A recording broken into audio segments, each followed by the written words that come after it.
Hello and welcome back to the channel HardReset.Info, and today I will show you how to delete a collection on TikTok.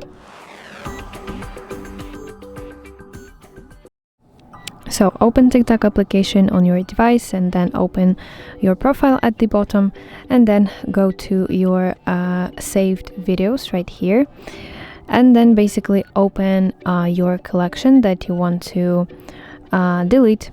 And here in the top right corner of your screen you see this button, and here basically find delete collection and confirm your decision by tapping delete. Now we see that this collection is gone, and that means that I have just deleted this collection. So that's it. I hope you find this video helpful, and if so, please leave a thumbs up and please consider subscribing to our channel. See you soon. Bye bye.